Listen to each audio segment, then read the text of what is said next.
ওসমান হাদি ও চট্টগ্রামে বিএনপি প্রার্থী এরশাদুল্লাহর উপর হামলার ঘটনায় একটি মহল ফায়দা লুটার চেষ্টা করছে বলে অভিযোগ করেছেন বিএনপির ভারপ্রাপ্ত চেয়ারম্যান তারেক রহমান। তিনি বলেন, আগামী জাতীয় নির্বাচন নিয়ে নানা ষড়যন্ত্র চলছে। চলমান ষড়যন্ত্র এখনই থামবে না, বরং আরও তীব্র আকার ধারণ করবে জানিয়ে তারেক রহমান বলেন, যে কোনো মূল্যে দেশে নির্বাচন হতে হবে। সাধারণ মানুষকে ঐক্যবদ্ধ করে সব ষড়যন্ত্র মোকাবেলা করা হবে বলেও জানান তারেক রহমান। রুদ্র রফিকের রিপোর্ট। রাষ্ট্র গঠনে বিএনপির পরিকল্পনা সম্পর্কে নেতাকর্মীদের প্রশিক্ষিত করতে টানা 7 দিন রাজধানীর কেআইবি মিলনায়তনে কর্মশালা করছে দলটি। প্রতিদিনের মতো কর্মসূচির শেষ দিনেও ভার্চুয়ালি যুক্ত হন দলটির ভারপ্রাপ্ত চেয়ারম্যান তারেক রহমান। নারীদের উন্নয়নের কথা যেমন আছে, এ সময় তিনি বলেন, দেশের চলমান অস্থিরতার সুযোগে একটি গোষ্ঠী সুবিধা নেয়ার চেষ্টা করছে। গতকাল অত্যন্ত দুর্ভাগ্যজনক একটি ঘটনা ঘটিয়েছে যে কোনো একটি মহল। তার কিছুদিন আগে আমরা দেখেছি চট্টগ্রামে আমাদের একজন প্রার্থীর উপরে একই রকম ঘটনা ঘটেছে।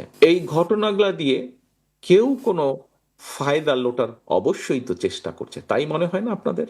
তাই তো অবশ্যই যে কোনো মূল্যে দেশে ইনশাল্লাহ নির্বাচন হতে হবে এবং সেই নির্বাচনে আপনার পক্ষে রায় নিয়ে আসতে হবে জনগণের। তারেক রহমান আরও বলেন, নির্বাচন নিয়ে নানামুখী ষড়যন্ত্র চলছে।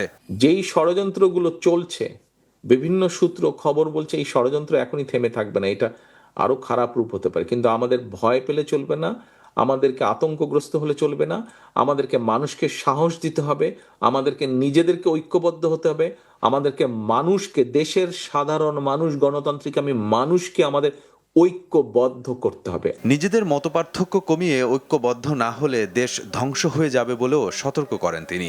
আমরা যদি নিজেদের মধ্যে মতপার্থক্য কমিয়ে নিয়ে না আসি, আমরা যদি নিজেরা ঐক্যবদ্ধ না হই, এই দেশ ধ্বংস হয়ে যাবে। যে নির্বাচন অত সহজ হবে না, ষড়যন্ত্র কিন্তু থেমে নেই। জনগণকে সাথে নিয়ে সব ষড়যন্ত্র মোকাবেলা করা হবে বলেও জানান তারেক রহমান। এই আত্মবিশ্বাস কি আছে? আপনারা কি এটা বিশ্বাস করেন যে আপনাদের সেই ক্ষমতা আছে? রুদ্র রফিক, RTV, ঢাকা।